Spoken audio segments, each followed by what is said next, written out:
ये बीजेपी क्या कर रही है।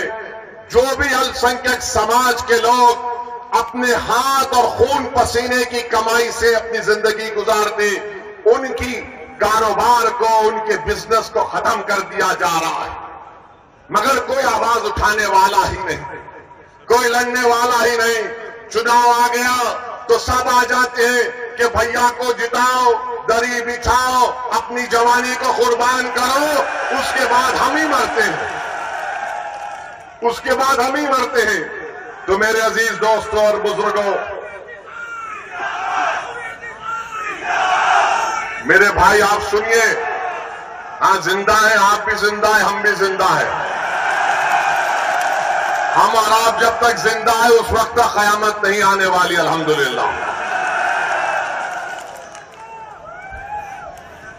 अब तीसरी जो अहम बात हम आपको बताना चाहते हैं, यहां पर आप जानते हैं कि मजलिस पार्टी जब लड़ रही है तो मुझे बताया गया कि हस्बे आदत, हस्बे रिवायत हमारे जो सियासी मुखालिफीन है वो बोलना शुरू कर दिए, भाजपा का फायदा हो जाएगा, भाजपा का फायदा हो जाएगा।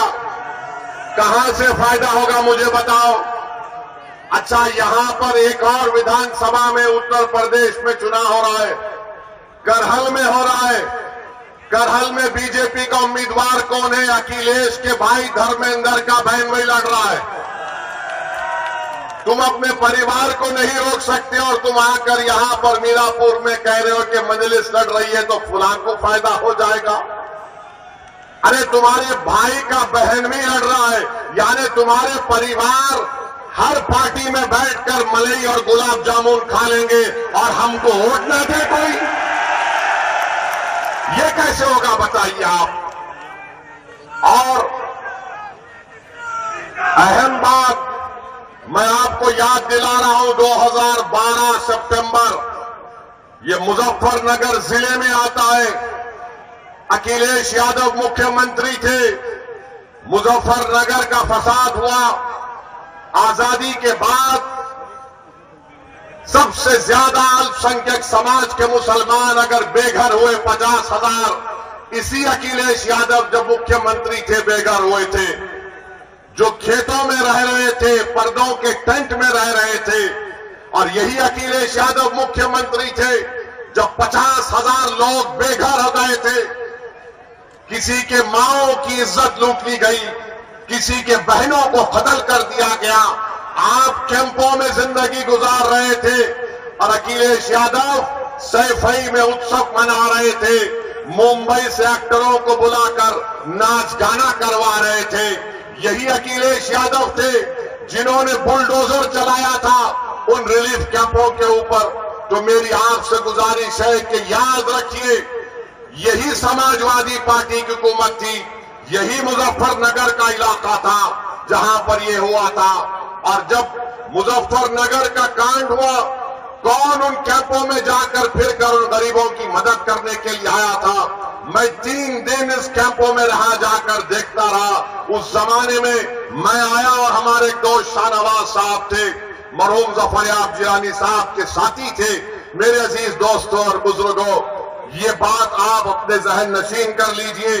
20 तारीख के दिन अपने के कोर्ट का इस्तेमाल करिए और फिर इस विधान यहां पर ककरोली गांव में हम पुलिस से भी गुजारिश करेंगे, आप देखते ही हमको चालान मार देते हैं।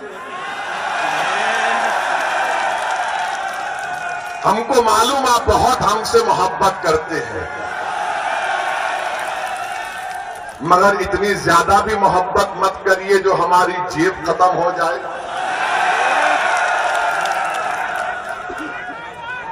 मेरे अजीज दोस्तों और बुजुर्गों, और फिर आ जाइए, आपके मुख्यमंत्री बाबा के ऊपर भी कुछ बोलना पड़ेगा। आजकल बाबा महाराष्ट्र में फिर रहे, सुनिए, महाराष्ट्र में फिर रहे और नहीं जरूरत है, और नारा लगाए हैं, बटेंगे तो कटेंगे, बटेंगे तो कटेंगे बोलते हैं। मैं उत्तर प्रदेश के मुख्यमंत्री से वो चैलेंज कर रहा हूं झांसी में मेडिकल कॉलेज में 10 मासूम बच्चे जलकर मर गए। 10 मासूम बच्चे जलकर मर गए। और जब वो वार्ड में, न्यू नेटल केयर के वार्ड में एक शख्स था जिसके 2 जुड़वा बेटियां भी उस न्यू नेटल वार्ड में थे। जब वार्ड में आग लगी तो शख्स कूदकर 10 से ज्यादा मासूम छोटे बच्चों की जान बचाया। बाद में मालूम हुआ कि उसकी 2 बेटियां, जुड़वा बेटियां जलकर मर गई। और उस शख्स का नाम आपको मालूम क्या था? जिसने 10 से ज्यादा मासूम बच्चों की जान बचाई, जो 6-8 महीने के बच्चे बच्चियां थे।